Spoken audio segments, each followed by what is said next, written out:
Bien.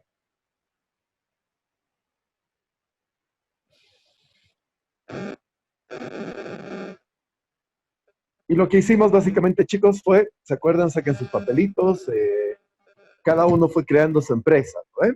Y con eso trabajamos de cierto modo para entender cuál es el contenido de un documento social mínimo, un contenido mínimo obviamente. Si ustedes hacen una profundización de la lectura del artículo 127 del Código de Comercio, se van a dar cuenta que los requisitos para la conformación son más grandes, son más amplios, los vamos a ir viendo de todos modos a lo largo de estos días para que puedan ustedes comprender el contexto general. Esto solamente hace al contenido mínimo necesario y sine qua non que debe existir en todo documento social. ¿Bien? ¿Algún comentario, chicos? ¿Duda? ¿Queja? Lo que sea. Bien.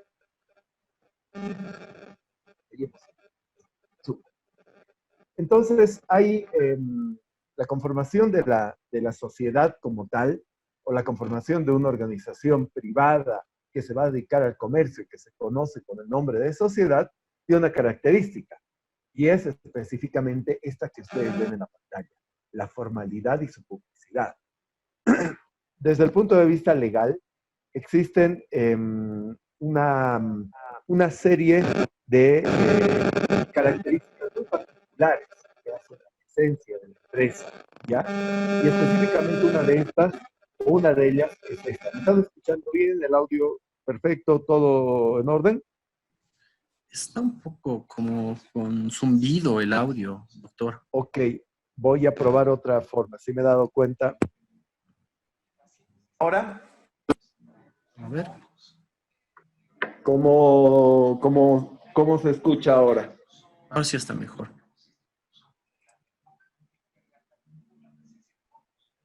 Se escucha mejor ahora, doctor. ¿Mejor? Ya. Entonces, vamos a ver. He perdido algo de conexión desde uno de mis dos aparatos o dispositivos, pero no es problema porque en realidad acá tengo todo. Y si ustedes me están escuchando, yo puedo continuar. ¿Está bien? Está mejor, doctor. Ahora sí está mejor. Perfecto.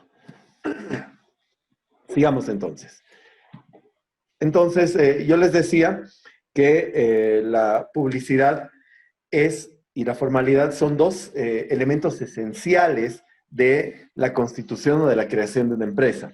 ¿Dónde creen ustedes que podemos encontrar esta característica de la formalidad y la publicidad? ¿En qué acto?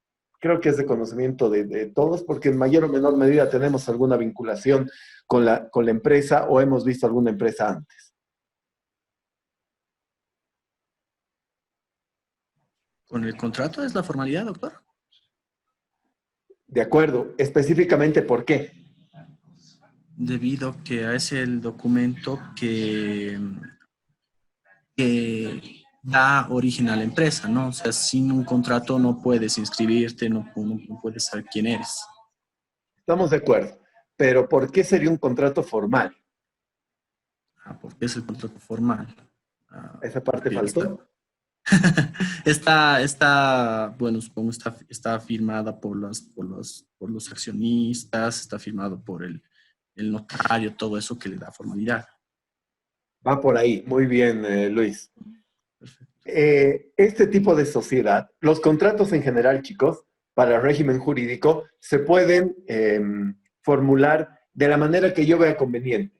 Hay un procedimiento o una norma, mejor dicho, no un procedimiento, que nos dice que en materia de contratos en Bolivia rige el principio de la consensualidad, es decir, que solamente basta el simple acuerdo de partes para que un contrato sea válido. Ejemplo, si yo les vendo, por decir algo, tengo este control remoto y se lo vendo a Vanessa. Vanessa me lo compra por 2 bolivianos, no vamos a suscribir un documento, pero de todas formas hemos celebrado un contrato. Ya esa es la esencia general. Cuando entramos dentro del marco de exigir un requisito más, por ejemplo, hablamos ya de un tema de formalidad. En materia de sociedades comerciales, cuando yo estoy creando mi empresa, no puedo pretender constituirla de la forma que yo vea conveniente. No podemos ponernos todos los concurrentes aquí de acuerdo y ya tener nuestra empresa. No, la ley me exige, como bien nos decía Luis, que yo me presente, por ejemplo, ante un notario de fe pública y el documento de constitución se haga mediante una escritura pública. ¿Ya? Esa es la primera formalidad. ¿Cuál es la segunda formalidad? Para que una sociedad comercial sea válida, necesariamente debo inscribir la misma. ¿En qué oficina? ¿Quién sabe? Fundempresa. Exactamente. Es decir, que por ahí yo tengo mi escritura pública, me la ha otorgado un notario, ya tengo mi testimonio, pero si ese documento no ha pasado por Fundempresa y Fundempresa no me ha reconocido esa inscripción, la sociedad se considera inexistente para los efectos de sus obligaciones, ¿ya?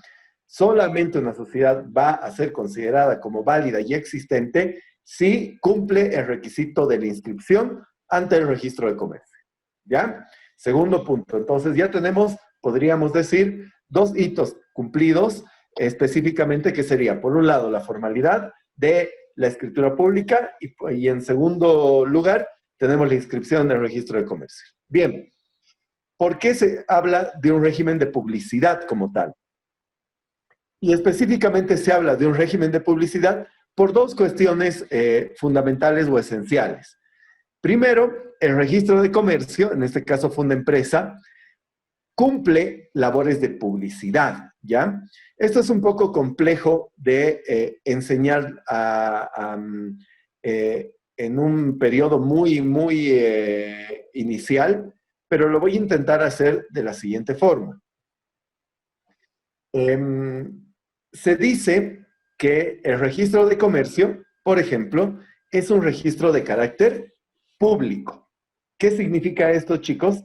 Básicamente que es de conocimiento de la colectividad en general. ¿Cómo se manifiesta esto? Por ejemplo, se manifiesta desde el hecho de que si yo quiero ir a recabar información ante el registro de comercio de cualquier empresa, basta con que me presente y solicite la misma y voy a tener la posibilidad de acceder a este tipo de documentación, a este tipo de información que cursa en el registro público. Eso, por un lado, es el tema de publicidad. Cuando hablamos de publicidad, no hay que confundir el tema de publicidad con propaganda. Son totalmente distintas las situaciones. Publicidad es que, entre comillas, pueda ser de acceso de todo el mundo. Y en segundo lugar, otro requisito de publicidad que nosotros encontramos tiene que ver con la necesidad de que el documento esté publicado. Hasta hace un par de años atrás, ¿saben ustedes cómo teníamos que hacer cuando constituíamos una sociedad? Pedimos a Yamil y Ariel que prendan sus camaritas, si es que es posible y no los perjudica la conectividad. ¿Alguna idea? ¿Cómo se cumplía además este requisito de publicidad?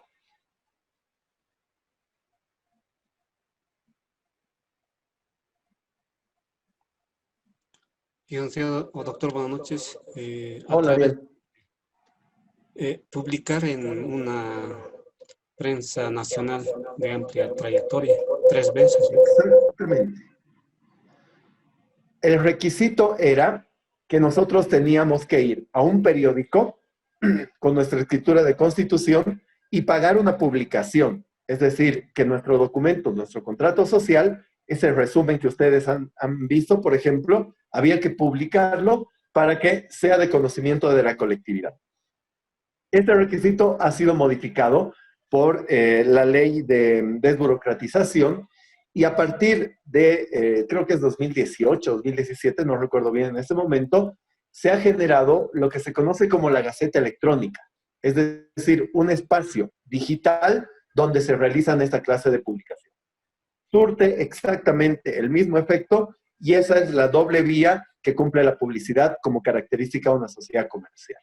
Voy a ir por tema de la hora, como estamos un poco atrasados, algunos conceptos los voy a ir tomando, pero si me estoy apurando, ustedes automáticamente me ponen el freno de mano y volvemos atrás, ¿ok? Bien. ¿Qué pasa cuando la sociedad no cumple los dos requisitos anteriores o cualquiera de esos dos? Se va a considerar que es una sociedad irregular o una sociedad de hecho. Esto significa que solamente va a ser válida para efecto de las responsabilidades que surjan. Digamos, yo hago un contrato con una empresa, con una SRL, por ejemplo, que no tiene este reconocimiento de personalidad jurídica en una empresa, entonces lo que va a pasar automáticamente es que esas personas no van a poder reclamar derechos y sí van a ser responsables de sus obligaciones porque son conocidas por la ley como sociedades irregulares o de hecho. ¿Bien? Entonces ya sabemos, tenemos nuestro contratito social, lo hemos hecho, lo llevamos a un notario. El notario nos emite el testimonio, lo llevamos a una empresa, lo publicamos y obtenemos nuestro reconocimiento. Bien, y aquí hay dos temas y va a ser la primera, el primer tema del foro, del debate, la sociedad entre esposos y los menores de edad. Si ustedes han entrado ya a los foros, espero que participen, necesito tener la participación de ustedes. Tenemos que identificar dos temas y yo les voy a dar una pequeña guía y quiero que ustedes me complementen. Ninguna de las dos figuras, es decir, si yo tengo una esposa y quiero que sea mi socia, o si yo tengo un hijo menor de edad o una persona menor de edad que quiero que sea mi socio, en ninguno de los dos escenarios podemos hablar de una prohibición total. Sin embargo, hay ideas que hay que dejar establecidas previamente. En el Código de Comercio ustedes tienen la guía, obviamente pueden buscar referencias en Internet también para establecer una respuesta fundamentada, ¿de acuerdo? Bien, si tienen alguna duda, algún comentario, ya saben, prenden el micrófono y automáticamente participan. Bien. Sí, doctor, una consulta. Es justamente en eso, lo de los menores, en lo de los menores de edad. Eso, ¿cualquier menor puede entrar a una sociedad accionaria? ¿A qué te refieres con cualquier menor? Es que usted indicaba que algunos están exceptos, no se prohíbe, dice, ¿no? Pero hay que tomar en cuenta algunos casos, supongo, ¿no? Entonces, sí. ¿Cuáles serían esos casos o cómo es? Eso es lo que ustedes me tienen que decir. Ah, ya, perfecto, es lo que nos vamos a investigar. Perfecto. Tal cual. Es súper sencilla la regla, no se preocupen, no es nada del otro mundo. Perfecto. Bien, seguimos. Es común también, y por eso esto lo destaco, que una empresa, una sociedad comercial constituida, tiene una característica primordial que le hemos mencionado en la clase pasada, ¿correcto? Es una persona nueva, es un sujeto de derechos, es un sujeto de obligaciones. Hasta ahí no pasa absolutamente nada, no tenemos ningún problema y la tenemos clarísima. Perfecto. Pero ¿cuál es el tema acá? También puede ser socia de otras sociedades. ¿Ya? Es decir, yo puedo tener una SA, constituir una sociedad anónima, y a su vez esta sociedad anónima puede comprar porciones de participación en otras sociedades. Esa es la primera regla. En segundo lugar, hay una limitación. Nos dice ya, perfecto, la ley nos dice, perfecto, esto lo puedes hacer, pero solamente vas a poder llegar a comprar hasta un 25% de tu capital, de tu patrimonio, y reservas libres. Eso significa que no vas a poder exceder en inversiones, salvo, y ahí hay la segunda salvedad, que tu objeto social, es decir, la actividad a la que te dedicas, sea inversión. Si te dedicas a eso, puedes comprar de forma ilimitada. ¿Bien? ¿Queda clara la idea? Entonces, una sociedad sí está permitida por ley para ser socia de otras empresas. Este punto, chicos, tanto lo que tiene que ver con el aporte de bienes y evaluación, lo voy a hacer en una especie de charla grabada este fin de semana. Se los voy a hacer llegar el fin de semana a la fundación o a más tardar hasta el día lunes para que ustedes lo puedan ver aparte y podamos pasar. Simplemente lo que tienen que saber como parte introductoria es que hemos dicho que las sociedades comerciales, para su funcionamiento, necesariamente tenemos que asignarle un patrimonio, ¿correcto? Este patrimonio, ¿para qué? Para responder con él mismo de los derechos, pero fundamentalmente de las obligaciones que genere. ¿Por qué es interesante y por qué es amplio y necesario de ser analizado este punto, chicos? Básicamente por el tema de la calidad del aporte que yo puedo realizar. Depende del tipo societario, también me establecen limitaciones y permisos sobre los aportes que realizo. Porque no solamente la gente aporta platita en efectivo, no solamente aporta una, llamémosle, una cuenta depositada en un banco. Eso sería, entre comillas, lo ideal. pero hay una cantidad de bienes, una cantidad de derechos, una cantidad incluso de trabajo que yo puedo aportar cuando estoy conformando una sociedad. Para saber eso, cómo lo tengo que evaluar, para saber qué puedo aportar, va a ser ese pequeño corto que voy a grabar para ustedes, así conocen bien el régimen de aportación. ¿Alguna pregunta acá? O estoy volando o estoy siendo claro, no sé, una de las dos con seguridad. Bien, y este es un segundo aspecto que ustedes tienen que saber. ¿Qué implica ser administrador o representante legal de una sociedad? ¿Quién me dice?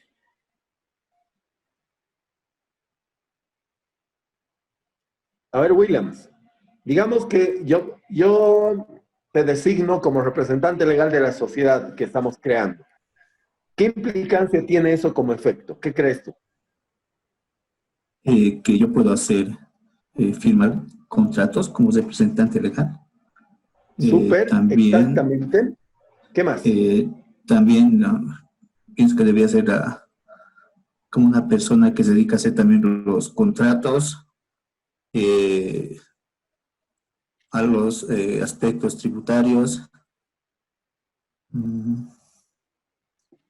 ¿Qué más? Y toda la responsabilidad, ¿no? Si salió mal el proyecto o el contrato, directamente él es el que va a dar la cara hacia cualquier aspecto negativo o positivo que se tenga. Bien, Ese sería. muchas gracias, William. Me gusta muchísimo tu punto de vista. Creo que nos ayuda bastante. Ariel, ¿qué significa la responsabilidad a la que hace referencia Williams? Doctor, como, como representante legal de una empresa, es el responsable de toda, de todo acto que se haga mediante un contrato, ¿no? Puede ser un contrato de servicio con otra empresa, van a realizar un contrato y a la vez es responsable directo el representante legal. Bien, gracias, Ariel. ¿Y eso es bueno o malo, Vanessa? ¿Qué opinas?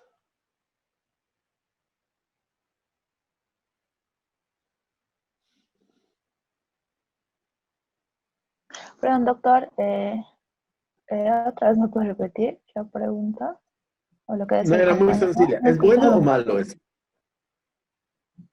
¿A qué? No escuchaba esa parte de lo que ha Ya, dicho. no te preocupes, después William. volvemos contigo. Ya, No te perfecto. preocupes. Melissa, ya le hemos encontrado en Oxford a la pobre Melissa fuera de cámara. Este, no sé si calificarlo como bueno o malo, porque bueno, De acuerdo. es bueno por el tema de que estás adquiriendo la responsabilidad de actuar en nombre de toda la sociedad, ¿no? Y también malo por lo mismo, porque no sabes qué tanta responsabilidad puede caer sobre tus hombros. Así que no sé cómo Totalmente de acuerdo. calificarlo. Totalmente de acuerdo. Y coincido con todos los criterios que nos han dado. No es ni bueno ni malo, evidentemente, pero sí es muy importante saber los límites y el alcance que tiene la responsabilidad de ser administrador, ¿ya? ¿Por qué? Nosotros tenemos la idea, por ejemplo, vamos a verlo en el módulo, que cuando yo constituyo una sociedad de responsabilidad limitada, por ejemplo, lo que hago es limitar el alcance de mi responsabilidad solamente a los aportes que doy. Lo vamos a ver a detalle cuando veamos el régimen de SRL, SCAs, por ejemplo, ¿ya? Sin embargo, si yo soy representante legal, ese régimen prácticamente desaparece, ¿ya? Y les voy a dar un ejemplo. No me acuerdo, Esther, tú eres contadora, ¿correcto?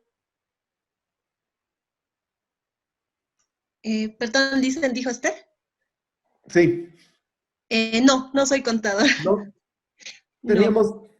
¿Teníamos en el curso a alguien que era contador o ya enloquecí yo? Jennifer, si no me equivoco, es contador. Ah, ya, perfecto. Pero creo que A ver, dame un segundo. Jennifer. Licenciado, buenas noches, le Jennifer. escucho. Hola. Tu camarita, porfa.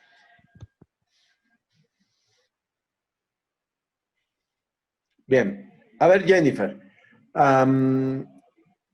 Tú eres contadora. Los contadores son nuestros héroes que luchan contra los villanos de impuestos habitualmente. ¿Qué pasa con la responsabilidad del representante cuando tienes un problemita con impuestos?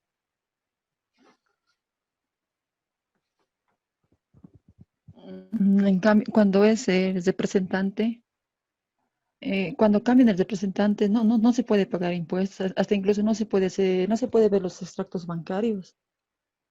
Sí, no te estoy hablando del régimen de la modificación, el cambio de representante legal, sino específicamente a qué pasa cuando una empresa tiene una multa, tiene una sanción o finalmente le hacen un proceso. ¿Quién es el que termina pagando si la empresa no puede? ¿Te ha tocado ver eso alguna vez? Hasta el momento no, licenciado. Bien, les comento. Es tan compleja la responsabilidad que tiene el representante legal que en caso de una deuda, en caso de una sanción, en caso de una multa que tenga que pagar ante impuestos, si la empresa no lo puede hacer, se considera, por ejemplo, al gerente, a la persona que está como representante de impuestos, como deudor. Es decir, que automáticamente esa responsabilidad desaparece y esta cabecita se tiene que hacer cargo de toda la responsabilidad.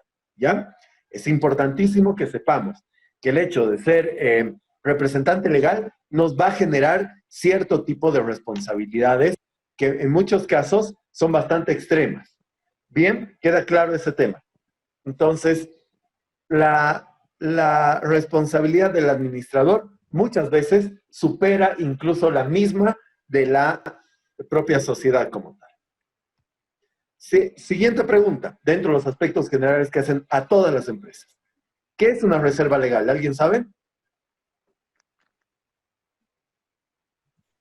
Doctor, si no me equivoco, es un porcentaje de las utilidades que se debe guardar para cualquier contingente. Muchas gracias, Luis. Exactamente. Les explico. Cada año nosotros hacemos negocios, ¿correcto? Digamos que cada negocio que hacemos ha sido fructífero y a fin de año nosotros vamos a hacer un balance financiero en el cual vamos a obtener un resultado contable. Ese resultado contable, si hemos hecho buenos negocios, va a arrojar un resultado positivo, ¿ya? Que se denominan utilidades. Perfecto. Ese resultado positivo denominado utilidades tiene un monto, 10, 20, 100, 1.000.000, lo que fuera. Bien.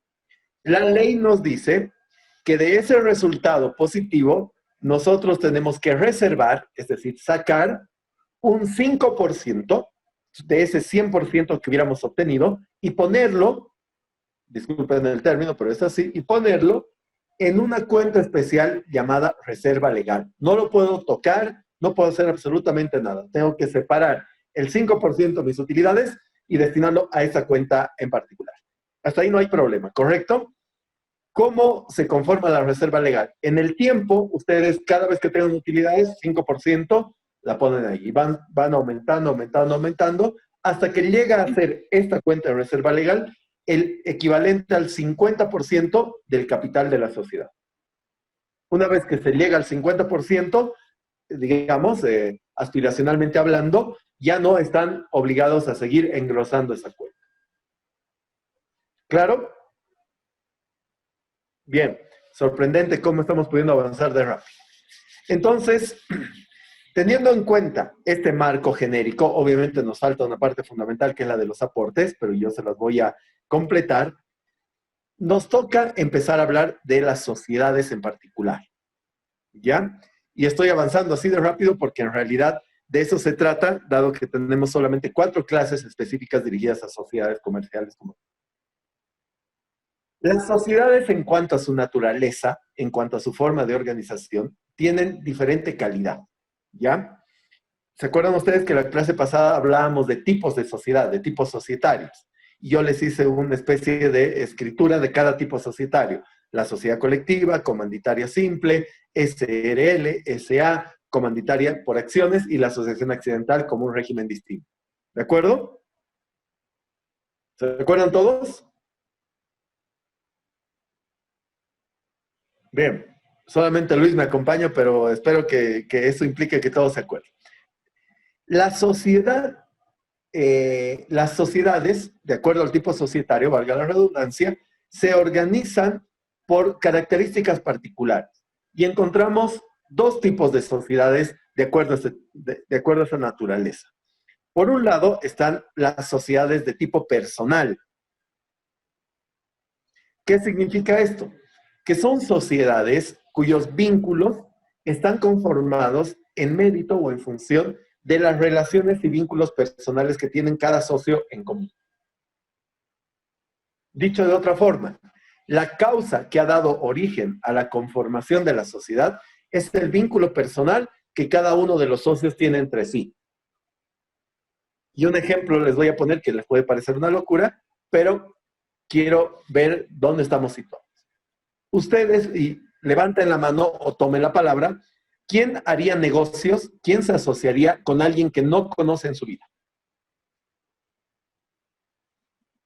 Nunca has visto, no sabes qué clase de gente es, no sabes si es un estafador, si es una buena persona, si es alguien brillante o si es alguien que te va a llevar a la ruina, no sabes nada.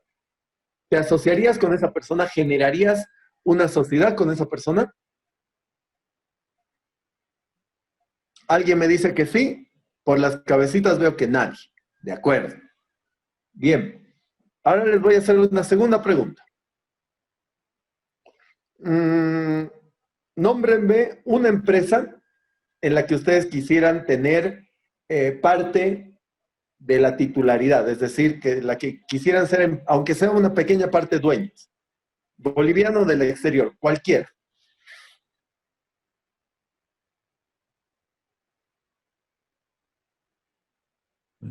Soboce. Ya. Soboce, perfecto. Coca-Cola. Todos estamos de acuerdo que es un buen ejemplo. Todos quisiéramos ser dueños, aunque sea de una pequeña parte de Soboce. Bien. Digamos que yo tengo 10 acciones de Soboce para venderles a ustedes. A precio de gallina muerta. Digamos que 10 acciones que podrían costar, supongamos, por decir algo, $10,000, yo se los ofrezco en $8,000. Ustedes saben que automáticamente van a empezar a ganar plata porque es una empresa muy solvente. ¿Todos comprarían acciones de Soboce? ¿Hay alguien que no lo haría?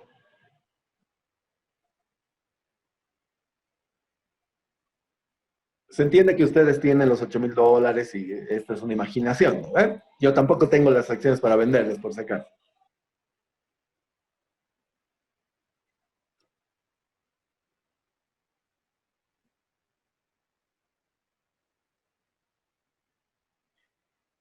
Ya, Igner quiere comprar en Coca-Cola y dice depende.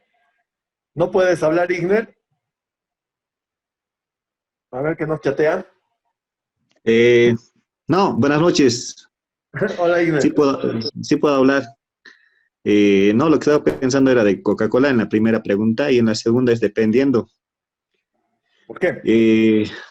Porque yo analizaría antes a qué rubro meterme, dependiendo cuál es el rubro el que más tiene movimiento o el que tiene en ese momento mayor crecimiento, no directamente a su voz.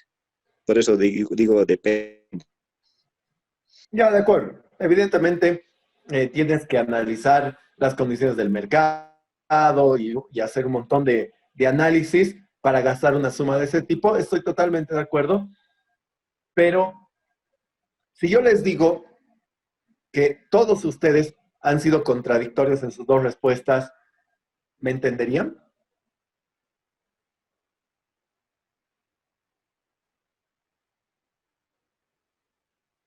Me han dicho dos cosas absolutamente contradictorias. ¿Por qué? Porque a Soboce tampoco lo conocemos. ¿Quiénes son los dueños? ¿Quiénes son los directivos, igual estamos invirtiendo Exactamente. plata. Tal cual. O sea, lo primero que nosotros pensamos es, voy a hacer empresa, voy a hacer sociedad, voy a hacer negocios, lo voy a hacer con mi amigo, lo voy a hacer con mi tío, lo voy a hacer con mi familia, porque tengo confianza, ¿ya? ¿Por qué? Porque la primera idea que tenemos es que la sociedad que voy a generar el negocio es un vínculo personal. Y está muy bien hacerlo de esa forma. Sin embargo, el mundo de los negocios, de las finanzas, se mueve por otra lógica. Y hay dos tipos de personalidades o dos tipos de empresas dentro del conjunto de las sociedades. Las primeras que se vienen a su cabeza son sociedades de tipo personal, es decir, que necesariamente ese vínculo que nos une es el que va a hacer que nos reunamos y conformemos una empresa. Dentro de estos encontramos en primer lugar a la sociedad colectiva. Yo he generado una especie de, podríamos decir, cuadro o algo por el estilo, para que... Ahí está. Tienen 4 elementos que si los utilizamos de una forma abstracta, nos van a servir para analizar y entender el funcionamiento rápidamente de una sociedad comercial, la que sea, del tipo que ustedes quieran. No tanto el tema de la denominación, que es una cuestión más suntuaria, más secundaria, ¿ya? Pero estos 3, administración, control y toma de decisiones, van a ser fundamentales para entender cualquier empresa, chicos. Si ustedes entienden estos 3 conceptos, cómo operan, van a entender, van a poder desglosar de forma simple cómo está estructurada organizacionalmente desde el punto de vista jurídico, lógicamente, cualquier sociedad comercial, del tipo que fuera. Y se van a dar cuenta que en todos los tipos societarios que vamos a analizar, vamos a seguir la misma estructura. ¿Por qué es importante el tema de la denominación? Básicamente, chicos, porque es la forma en la que cuando nosotros contratemos con alguien, cuando nosotros veamos en prensa, cuando nosotros identifiquemos, nos vamos a dar cuenta a qué tipo societario nos estamos refiriendo, ¿ya? Básicamente, ¿qué significa esto? Que si yo veo el nombre, por ejemplo, Coca-Cola S.A., yo ya voy a saber a qué tipo societario pertenece. En el caso de la sociedad colectiva, por lo general nos dice el código, está el nombre, ¿ya? No sé, 3 estrellas, y se le pone seguido al nombre sociedad colectiva o la sigla S.C. ¿Ya? Si dice así, es una sociedad colectiva. Hasta ahí, ningún problema, súper sencillo. Bien, ¿cómo se administra una sociedad colectiva? Pero antes de ver eso, lo que tenemos que saber es el nivel de responsabilidad, ¿ya? La sociedad colectiva tiene una característica fundamental. Permítame escribir para que nos quede esto, porque creo que sí debemos hacer un pequeño énfasis en este caso.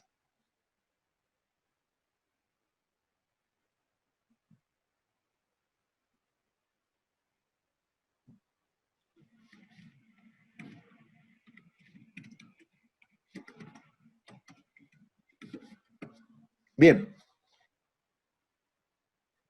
Ya lo tiene. La responsabilidad de una sociedad colectiva es solidaria e ilimitada. Y automáticamente ustedes dirán, ¿y eso con qué se come o qué relevancia e importancia tiene? Y les cuento que es lo más importante para entender la pertinencia o no de conformación de una empresa. Es un concepto complejo desde el punto de vista jurídico. Se los voy a simplificar lo más que pueda para que ustedes lo entiendan de forma facilita. Cuando constituye una sociedad, hemos dicho que estamos creando una nueva persona. Estoy yo por un lado y la sociedad por el otro, 2 personas separadas y distintas. Hasta ahí todos felices y contentos. Ya sabemos, tenemos otra nueva persona que es ajena. Ya no es Fabián Daza, es otra persona. ¿De acuerdo? Pero algo muy importante para tomar en cuenta es justamente el tema de la responsabilidad. Cuando yo estoy hablando de responsabilidad solidaria y responsabilidad ilimitada, lo que quiere decir es que la forma de responder, estoy sufriendo muchísimo con la conexión, no sé por qué. Me están escuchando de todos modos, ¿no? Sí, se escucha todo bien. Gracias, chicos, qué bueno. Bien, entonces, responsabilidad solidaria e ilimitada. ¿Qué significa? Que las obligaciones que genere la empresa, deudas, pagos, multas, todo, van a ser pagadas en primer lugar, lógicamente, con el patrimonio que estoy constituyendo de la empresa. Hasta ahí, todo igual que siempre. Pero ¿cuál es el problemita en este caso? O más que problemita, la característica de la empresa.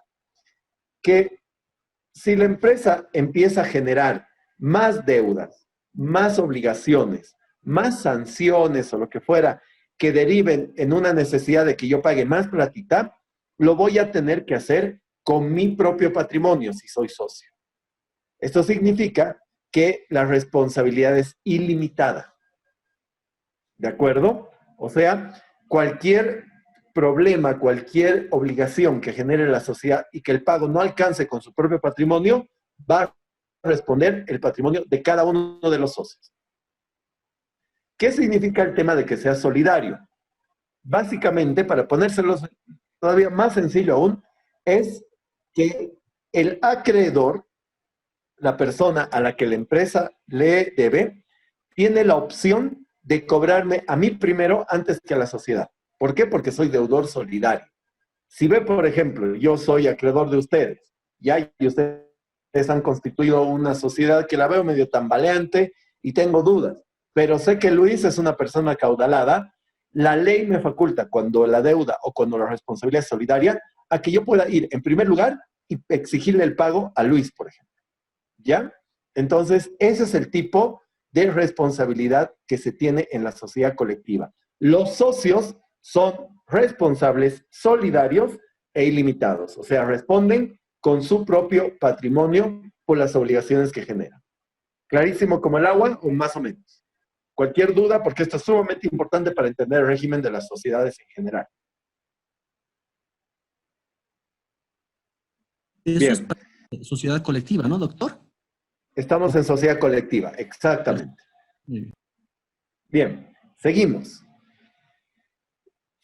Automáticamente, por el tipo de organización que es la sociedad colectiva y por el tipo de responsabilidad que tiene, casi la forma de administrar se decanta por sí mismo. ¿Por qué?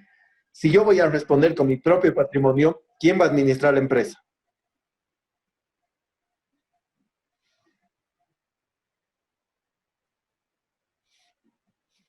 El accionista, Pregunta. el ¿Quién va a socio, administrar la empresa? El representante legal. ¿no? Sí, el representante legal. ¿Y quién va a ser ese representante legal? Podría ser el socio principal, el accionista principal. Bien.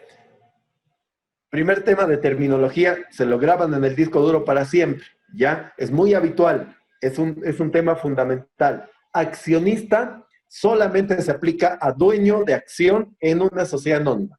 El resto del mundo, socios, ¿ya? Un socio de una sociedad colectiva no es accionista. El socio de una SRL no es accionista. Solamente el socio de una SA es accionista. No se preocupen, estos son términos técnicos que se utilizan mal a veces y que para eso estamos, ¿no? Para corregir. El socio se entiende por la naturaleza de la sociedad colectiva que va a generar este tipo de responsabilidad que es tan dura, si me permiten el término, por lo general va a ser quien administre su propia sociedad, porque los problemas en que se va a meter son los mismos que está generando, y se entiende que al ser sociedades casi de naturaleza familiar o de una familiaridad entre los socios tan grande, son ellos mismos los encargados de administrarla. Se entiende que las sociedades colectivas van a ser generadas para emprendimientos, llamémosle pequeños, desde el punto de vista económico, ¿ya? La ley permite, por si acaso, permite que pueda ser un tercero nombrado por los socios quien administre la sociedad. Es totalmente aceptable, por si acaso. Obviamente, quien designa al administrador o al representante legal son los socios. Sin embargo, chicos, es una cuestión de naturaleza lógica por el tipo de empresa que va a ser difícil encontrar personas que quieran cederle a un tercero sabiendo el tipo de responsabilidad que les generaría el no tener en sus manos la administración de la empresa. Entonces, por regla general, quienes administran la sociedad son los socios, generalmente esto se toma por una decisión de mayorías. ¿Estamos de acuerdo? Algo que me he salteado, que creo que ustedes lo tienen perfectamente claro, pero a veces vale la pena redundar por si no quedara del todo preciso, y es el tema de la función o por qué existe un representante legal o administrador. Básicamente a esto se le llama la teoría del mandato necesario. ¿Por qué? Nosotros hemos generado una nueva persona de derecho, ¿correcto? Una nueva persona que tiene derechos y obligaciones en la sociedad. Hemos creado la empresa, nuestra empresa tiene derechos y obligaciones separadas a nosotros. Perfecto. Nuestra empresa puede ir a firmar contratos, nuestra empresa puede ir a pagar impuestos. Obviamente no. ¿Por qué? Porque no es una persona física, es una persona moral de existencia colectiva. Y por eso se dice que es un mandato necesario, porque necesitamos de una persona física para que ejerza los actos de esta persona nueva que se ha creado, ¿ya? Esa es la esencia de la necesidad de tener un representante legal en todo momento, para que ejercite los actos y las obligaciones que vaya generando la empresa. Bien, dicho esto, entonces ya sabemos cómo se administra una sociedad colectiva, por un lado. Ahora, veamos cómo se controla. ¿Y qué es el tema del control? ¿Alguien me puede decir qué deberíamos entender por control? Y un sinónimo de control también es fiscalización, por si acaso.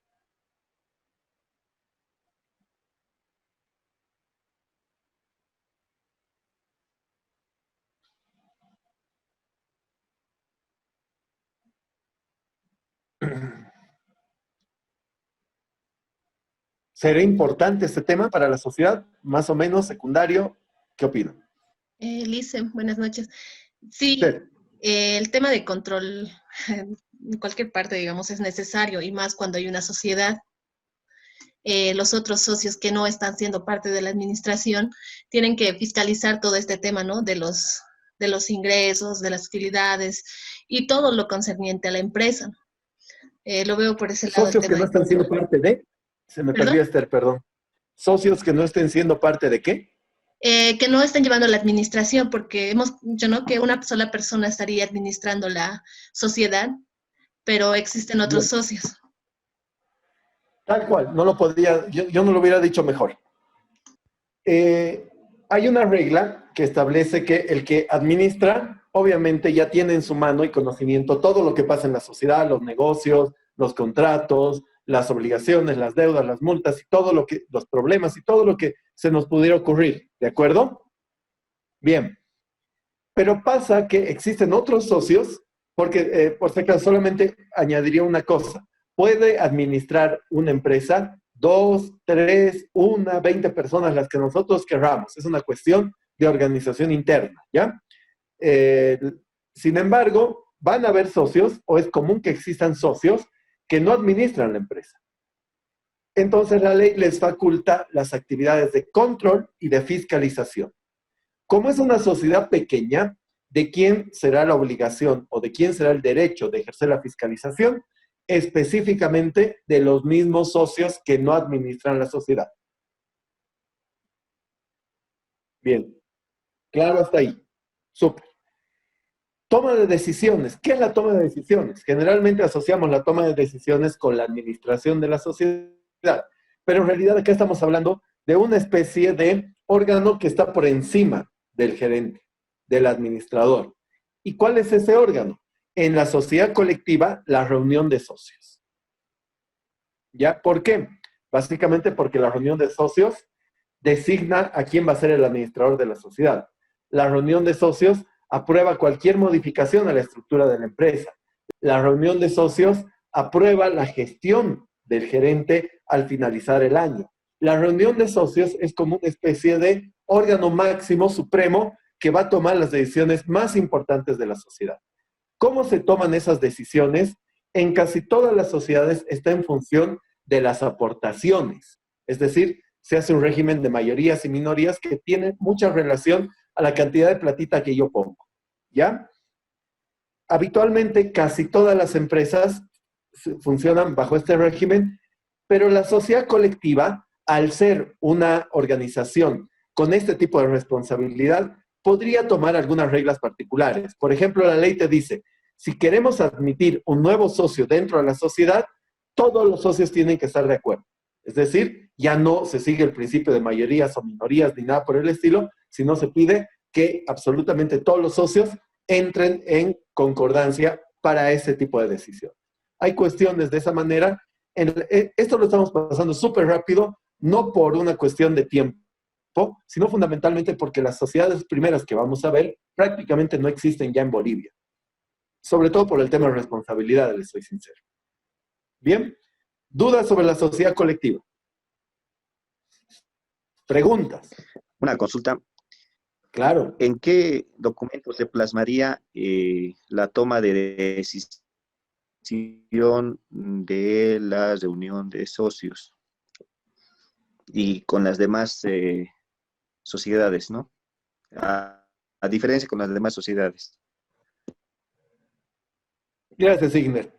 Primero, el régimen, digamos, como ese reglamento, les hice a ustedes, ¿no? La figura de esa especie de reglas de juego que nosotros seguimos en este caso para hacer negocios, ¿correcto?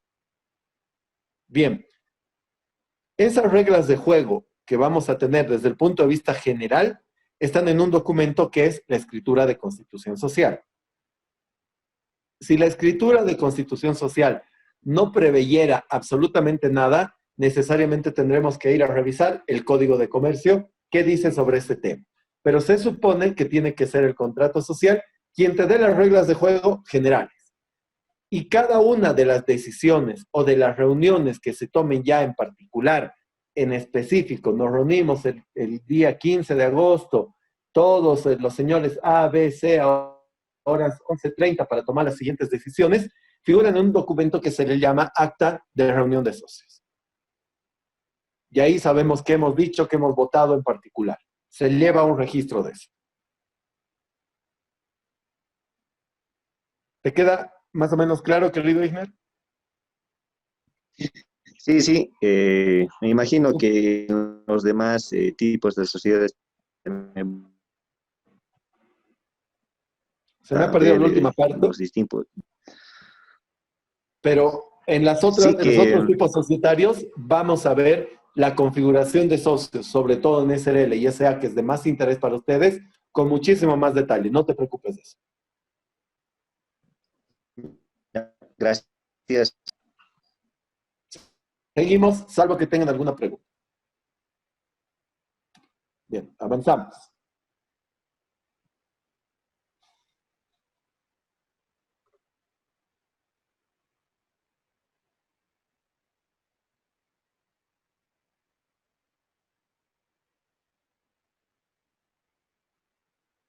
Bien. Aquí han visto, seguimos bajo el mismo esquema de análisis. Y la siguiente sociedad se conoce con el nombre, de sociedad en comandita simple. Y aquí voy a volver a hacer unas anotaciones, así que vamos a borrar lo anterior.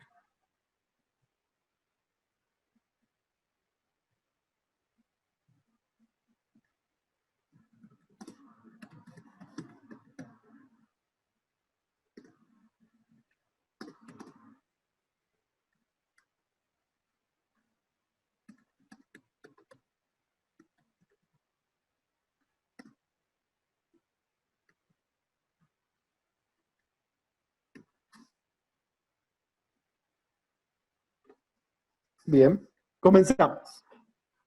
La sociedad en comandita simple, de la misma forma que la sociedad colectiva, se considera una sociedad personal.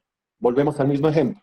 Para constituir una sociedad en comandita, necesariamente tiene que haber un vínculo de naturaleza personal preexistente entre los socios. ¿Ok? Ya está ahí. Perfecto. La sociedad colectiva, como yo les decía, es una sociedad pequeña, creada para proyectos, llamémosle pequeños, máximo medianos en términos económicos, pero fundamentalmente pequeños por el tipo de responsabilidad que deriva. La sociedad comanditaria también es una sociedad personal y tiene una característica fundamental o bastante particular. Es la que nos permite unir a la gente que tiene capital con la gente que tiene, por ejemplo, una idea, una capacidad de trabajo, una posibilidad de dedicarse personalmente a eso. ¿Ya? ¿Y cómo se da esto? Básicamente nos permite unir dos clases de socios que tienen ahí ustedes en la presentación. Los socios colectivos y los socios comanditarios. Los socios colectivos en la doctrina también se conocen con el nombre de socios gestores. Y los socios comanditarios se conocen también con el sinónimo de socios capitalistas. Básicamente sería esto. Digamos que Luis es un chef reconocido en el ámbito nacional, ¿ya? Es una persona que ha adquirido fama, que toda la gente lo conoce. Cuando él está trabajando en un restaurante, se llena el restaurante porque ha adquirido una fama en la que todo el mundo quiere ir a comer y probar las invenciones en materia gastronómica que tiene Luis. Yo me voy a sacar del ejemplo. Williams es una persona que le gusta mucho el tema de las inversiones, los proyectos nuevos, y dice, mira, Luis es un crack, realmente destaca en materia de cocina, pero hasta ahora no tiene su propio restaurante. Entonces, yo lo que voy a hacer, le voy a proponer que yo voy a poner la plata y Luis va a armar el menú, va a atender en el restaurante y va a realizar todo lo que tiene que ver con el servicio gastronómico dentro del local. Perfecto, se juntan y Luis le dice, pero yo no tengo plata para montar porque un restaurante, si queremos hacer un restaurante de primerísimo nivel, necesitamos más de $100,000. Y yo, digamos que, dice Luis, podría aportar $10,000, $15,000, pero no puedo llegar a tener un monto por lo menos de $50,000, que sería algo interesante.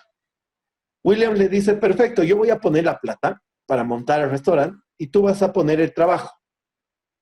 En algún tipo de organización esto no se puede hacer porque otras organizaciones solamente permiten el aporte de platita. Ya se los voy a explicar cuáles son en el videito prometido. En la sociedad en comandita simple, esta lógica funciona perfecto, como un matrimonio. Se une. Es decir, Luis haría de socio gestor o socio colectivo y Williams haría de socio comanditario o capitalista. Y así se unirían ambas clases de socios. Obviamente pueden ser muchos Luises y muchos Williams, pero estamos usando un ejemplo muy sencillo. ¿Ya? ¿Qué característica tiene este tipo de unión? La responsabilidad de Luis, conforme a las obligaciones que se generan en la empresa, va a ser solidaria e ilimitada. Lo mismo que vimos en la sociedad colectiva. En tanto que Williams va a tener responsabilidad limitada a sus aportes. ¿Esto qué significa? Que si la empresa tiene un patrimonio de 100 y debe 101 por aquí arriba, y se acabó la platita, Williams se va a su casa y dijo, bueno, ya perdí la plata, lo siento, hasta aquí llegué yo, y nada más. Es decir, que lo máximo que puede perder Williams es su aporte. ¿Por qué? Porque su responsabilidad termina en el momento en el que él puso la plata e invirtió en ese nuevo proyecto. Esa es una responsabilidad limitada. ¿Queda claro? La diferencia entre solidaria y limitada. En cambio, Luis no puede hacer eso. A Luis lo vamos a perseguir hasta el final de sus días en lo que es la responsabilidad. Williams se va feliz a casa, Luis tiene que responder con todo su patrimonio. Bien, esa es la diferencia, pero claro, la ventaja es que Luis va a poder ser socio sin haber realizado, entre comillas, un aporte dinerario, por ejemplo. Por eso se vuelve interesante. Luis, como socio gestor o socio colectivo, por si acaso, también puede realizar aportes. No es que únicamente va a realizar aporte de su trabajo, pero es al único que sí se le va a permitir aportar trabajo. Es decir, Williams solamente va a aportar capital, Luis puede aportar capital y puede aportar trabajo, puede aportar los dos. ¿Ya? Esa es la característica de los socios gestores y por eso hay esa dualidad y por eso también se explica la existencia de este tipo societario. ¿Cómo se denomina o cómo identifico yo la denominación de una sociedad en comandita simple? Por los diminutivos. Obviamente puede ir otra vez. Restaurante 3 estrellas, sociedad en comandita simple. Ese puede ser una de las alternativas de denominación. También se puede utilizar la sigla SCS o S, la palabra en, CS. ¿Ya? Las tres alternativas son perfectamente válidas. Cuando ustedes vean este tipo de diminutivos, hacen referencia a una sociedad en comandita simple. Diferencias. Si Luis es el que administra, o mejor dicho, perdón, si Luis es el socio gestor, se supone que la idea es que también sea el administrador o representante legal de la empresa. ¿Por qué? Por su responsabilidad. Generalmente, en la cabeza de los socios gestores o colectivos, recae la responsabilidad. Bajo ningún punto de vista, y solamente de forma muy excepcional, Williams, que es socio comanditario o capitalista, puede administrar la empresa. ¿Ya? Es decir, la regla hace que los socios capitalistas no administran la empresa. Los que administran y ejercen la representación legal de las sociedades comanditarias son los socios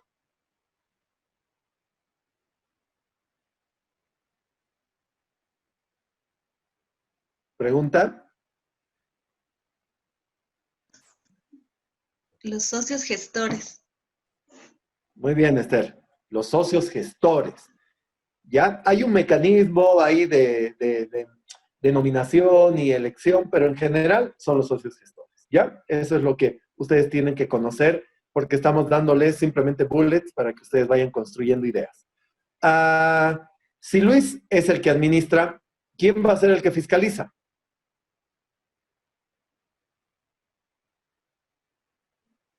Melissa, estás con micrófono apagado. El capitalista. Exactamente. En este caso, Williams, ¿no?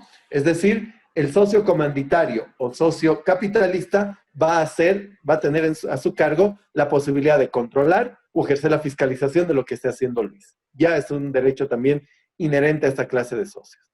Y finalmente, ¿cómo se toman decisiones? Como por ejemplo, puede existir o existe habitualmente una dualidad de aportaciones, porque Luis está aportando trabajo, no platita, no bienes, no algo material. Entonces, en la Constitución se va a establecer un régimen de porcentualidad de toma de votos, ¿ya? Pero por lo general, este régimen de porcentualidad de toma de votos siempre va a estar en relación al capital aportado. ¿De acuerdo?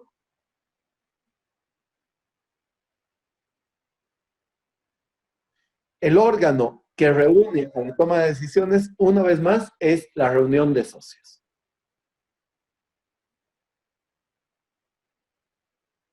¿Dudas? ¿Preguntas? Bien. O está clarísimo, no estamos entendiendo nada. Me inclino, espero, por la primera. Disculpe, doctor, un favor. La parte del control, ¿me lo puede volver a explicar? Esa parte Pero claro que sí, con mucho gusto. Como tú eres socio gestor, o cualquier persona que sea socia gestora, ejerce la responsabilidad de representar y administrar a la empresa. Una vez más, la actividad de control la realizan todos los socios, hasta aquellos colectivos que no tengan a su cargo la representación social. Todos. ¿Ya? Van a ver que esto se va repitiendo en casi todas las sociedades. Lo que pasa es que a partir de SRL, pero sobre todo en SA, hay una cuestión muy importante a definir en lo que tiene que ver con la fiscalización. ¿Ya? Es por eso que es como un elemento, podríamos decir, de relevancia a ser tenido en cuenta. Bien, ¿seguimos? Y a continuación, esto lo vamos a ver obviamente ya con mucho más detalle, por eso solamente vamos a hacer una especie de introducción. Me alegra haber podido correr hoy día, realmente volado porque se nos han comido algunos minutitos. Llegamos a la sociedad de responsabilidad limitada. ¿Por qué es importante el estudio de la sociedad de responsabilidad limitada, SRL, LTDA o como quieran llamarle? Porque arriba del 90% de las sociedades constituidas en Bolivia están conformadas bajo este régimen. Entonces es súper importante que de esta materia o de este módulo ustedes se lleven por lo menos el conocimiento cabal de lo que implica una SRL, ¿ya? Aquí sus 5 sentidos los voy a necesitar. les voy a pedir, obviamente, que ustedes lean el código de comercio que yo les he proporcionado para venir a clases ya con esto totalmente masticado desde el punto de vista intelectual. Es decir, que lo conozcan, que lo hayan visto, que tengan la idea. La sociedad de responsabilidad limitada, como su nombre lo dice, en esencia ha sido creada para que los aportes limiten la responsabilidad de los socios que están constituyéndola. Dicho de forma más sencilla, es el mecanismo que encuentran las personas que hacen negocios para no poner en juego su patrimonio cuando realizan este negocio. La responsabilidad limitada yo la asocio, chicos, a una idea de una especie de apuesta que uno hace en un casino, por ejemplo, o una apuesta en general. Cuando uno va a un casino, digamos, va con una cantidad de platita. No es lo mismo, ni es aceptable desde el punto de vista de que en el casino estamos hablando de algo que está sujeto totalmente a la suerte, acá no, pero para entender la responsabilidad creo que es interesante. Yo voy a un casino con 100 bolivianos, ¿ya? Voy, me compro 100 bolivianos en fichas, todos de acuerdo, perfecto. Y empiezo a jugar. Pongo 10 bolivianos en la ruleta, perdí, me voy a otro lado. Pongo 20 bolivianos en blackjack, perdí, me voy a otro lado.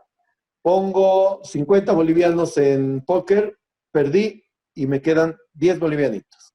Y digo, ya, con estos 10 bolivianos voy a jugar en la máquina de fichitas para quedarme un rato más. Pongo uno por uno los bolivianos, mala noche, perdí todo. Bien. Mi responsabilidad o mi plata, o lo que he perdido, ¿cuánto es? Los 100 bolivianos que tenía, ¿correcto? No es que el casino va a venir y me va a decir, no señor, ahora saque 100 pesos más y deme esos 100 más de paso. Perdí la plata, perdí, me voy a mi casa. La responsabilidad limitada es exactamente eso. Nosotros nos compramos 100 fichitas de casino, obviamente no esperando perderlas, pero en el eventual caso de que nos vaya mal en la ruleta de los negocios, nosotros perdemos eso y nos vamos a casa. No es que podemos o tenemos la obligación de seguir poniendo platita para comprar más fichas dentro de ese casino. Perdí, me voy a mi casa, hasta ahí llegué. Eso se llama responsabilidad limitada desde el punto de vista jurídico, ¿ya? Solamente soy responsable por ese monto que he aportado y hasta ahí llega. Esa, entre comillas, es la magia que tiene la conformación de una SRL.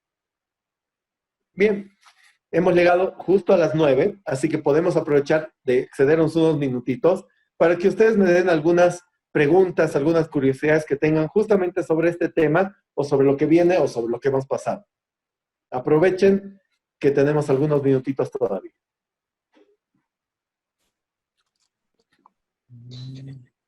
Buenas noches. Tengo dos consultas. Buenísimo. Sí.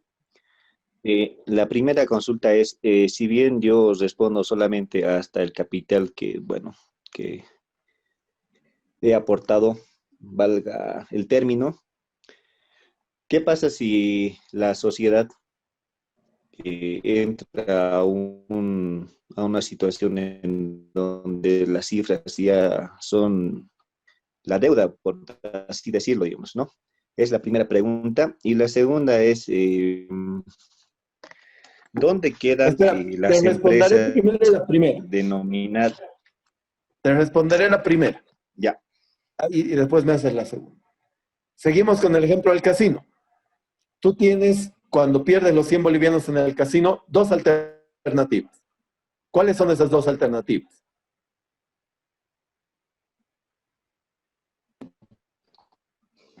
¿Perder o ganar? No, ya has perdido los 100 bolivianos.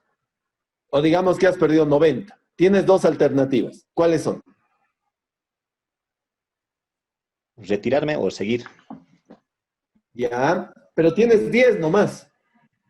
¿Qué alternativa tienes para seguir apostando? Básicamente, ir a un cajero automático o ir a tu cajón especial entre las medias, sacar la platita y volver al casino y volver a apostar, ¿correcto? Sí. en materia de sociedad pasa exactamente lo mismo. No estás obligado, pero si tú crees que ese proyecto va a dar frutos, es algo que te va a generar una utilidad, pues la ley perfectamente te permite invertir más para que no te quedes sin platita y puedas seguir dentro del casino, que en este caso vendría a ser el giro comercial. Segunda pregunta, Ine. No, sigo con la pregunta uno, digamos, ¿no? Es que en el casino A ver. ocurre eso, pero en la vida real a veces los socios tienden a arriesgarse. El que no arriesga no gana. Pero a veces este riesgo implica una probabilidad de perder. Lo mismo En que en este el caso, casino. sí, pero la diferencia es de que podemos acceder a créditos, pero la decisión que nosotros hemos tomado puede resultar negativa, lo cual reflejaría de que nuestro aporte, quizás nuestra deuda supere a lo que nosotros habíamos aportado. No sé si estoy bien o esa parte quería que me oriente, por favor. Claro que sí. Evidentemente, si la deuda supera a lo que tú has aportado, eso se conoce en términos jurídicos como quiebra y se iniciará un proceso de disolución y liquidación forzoso de la sociedad y se pagará hasta donde alcance el monto de la deuda. Obviamente ninguna institución financiera en sus 5 sentidos te va a prestar más de lo que has podido tú tener como patrimonio, pero sí es habitual que haya empresas que generan una cantidad de deuda que lo sobrepase y se produce justamente este efecto, que es el de la quiebra. Si los socios no restituyen los aportes, te quedas en la calle y los deudores se pagan solamente con el patrimonio, con una salvedad. Si ha habido culpa o ha habido dolo en ese accionar, pues el representante legal va a tener que responder por ellos. Muy bien, gracias. Ahora sí, ya despejado. La segunda pregunta era, si bien el Código de Comercio hace mención a todos los tipos de sociedades que existen en Bolivia, ¿dónde quedaría o cuál es el marco normativo para las sociedades o entidades denominadas corporaciones? Bien. A ver, es una pregunta muy interesante. En Bolivia, el término corporaciones es un término genérico, ¿ya? Que no se utiliza porque no tiene un reconocimiento legal. La corporación es una traducción al castellano del vocablo inglés incorporated, ¿ya? O que en realidad se conoce o sería una traducción de incorporada, pero el paralelo sería corporación. Nosotros no tenemos un régimen que nos haga referencia al concepto de corporación como tal y se utiliza como un concepto genérico. Cuando tú ves una corporación ya sabes que es una organización, pero no tiene una categoría legal específica ni pertenece a alguna ley separada. No es un tipo societario ni nada por el estilo. Por ejemplo, nosotros tenemos la Corporación Andina de Fomento, que es una institución internacional, que no es una sociedad, o tenemos también Corporación de Alimentos, SA, por ejemplo. Recuerdo haber visto alguna vez una sociedad con ese nombre, pero no es un tipo societario, solamente es como una denominación genérica que hace referencia a una organización. Y en el caso, digamos, de Comibol, Corporación Minera de Bolivia, o YPFB Corporación, como...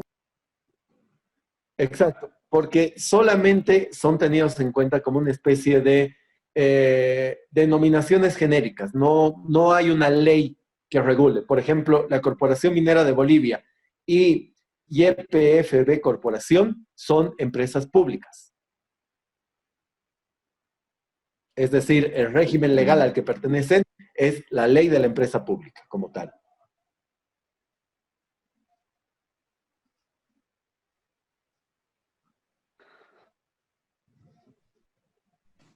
Igner, ¿estás con vida? Sí, sí. Buenísimo. Gracias. ¿Quién más? Estaba mal, creo. Yo, una última consulta era con relación a la anterior Todas las clase. que quieran. ¿Por qué la última? Por ahí alguien más sigue. Ah, ya, no, de mi parte, Muy perdón. bien. Quería consultar, las empresas unipersonales, bueno, empresas, las unipersonales, ¿necesitan igual realizar un contrato y estar registradas en Fundempresa? No y sí. A ver, nos has hecho dos preguntas. En realidad hay una paradoja. Lo que Fundempresa le llama empresas unipersonales no existe, ¿ya? Esto viene de un error de una resolución de directorio de impuestos de hace muchos años y bla, bla, bla, bla, larga historia, ¿ya? En realidad, lo que es empresa unipersonal es el régimen del comerciante individual que está en nuestro Código de Comercio, ¿ya? Entonces, es una obligación que si yo soy comerciante y tengo mi empresa propia, independiente, sola y solita mía, me tengo que inscribir en Fundempresa, ¿ya? Pero obviamente no puedo hacer un contrato. ¿Por qué? Porque un contrato implica la presencia de más de una persona. Acá, como la empresa es solamente mía, lo único que tengo que ir, firmar un formulario, una declaración jurada y crear mi empresa. Nada más. Nada más. No es una sociedad ni tiene un régimen parecido. Ay, ay, entonces ya no hay que hacer contratos. Exacto. No. Esa la tenía. Bien. Gracias, doctor. Preguntas, dudas. O quieren irse a dormir, no sé. Es una alternativa también, hace frío. Disculpa, doctor, una consulta Bien. a lo que ha dicho mi compañero Luis. ¿Una empresa unipersonal está obligado a inscribirse en Fundempresa? Necesariamente. Si está dentro del régimen del artículo 6 del Código de Comercio, es obligación inscribirse como comerciante individual. ¿Ya? Obviamente, y tengo que hacer una complementación, ustedes me van a decir, pero no sea payaso, doctor, el 80% de los comerciantes son informales y conozco esa realidad. Estamos hablando de lo que debe ser. En el mundo del derecho hay dos realidades, el deber ser y el ser. Todos los comerciantes deberían estar inscritos. ¿La realidad cuál es? ¿Todos los comerciantes están inscritos? La respuesta es no, lamentablemente. ¿Ya? Son dos realidades que coexisten.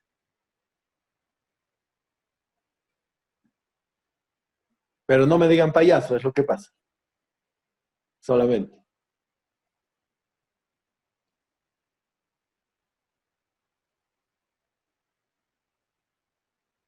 Bien, chicos. Siempre un gusto verlos. Buen fin de semana. Prometo hacer mi video. Me voy a peinar mejor, todo para que quede mejorcito el video. Y nos vemos el día lunes, chicos. Descansen y lean, por favor, el régimen de SRL y comiencen a leer la SA. ¿Por qué? Básicamente porque yo les voy a dar al tener tan poco tiempo para ver tanta materia, es mucho más útil y mucho más interesante que ustedes ya vengan preparados para que nosotros veamos una especie de puesta en limpio de todo el régimen y no tenga que explicárselos yo y tardemos más tiempo y esto sea de mucho más provecho para ustedes que solamente leer una ley. ¿Bien? ¿Los regímenes están en el Código de Comercio igual, doctor? ¿O es- Toditas las sociedades. Perfecto. Muchas gracias. ¿Listo? Bueno, descansen, buen fin de semana. No creo que salgan, así que cuídense mucho.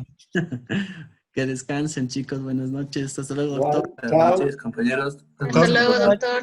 Hola, compañeros. Chao, chicos. Chao, chao. Buenas noches, hasta el lunes. Chao. Lunes. Nos vemos el Chao. lunes. Buen fin de hasta luego. Chao.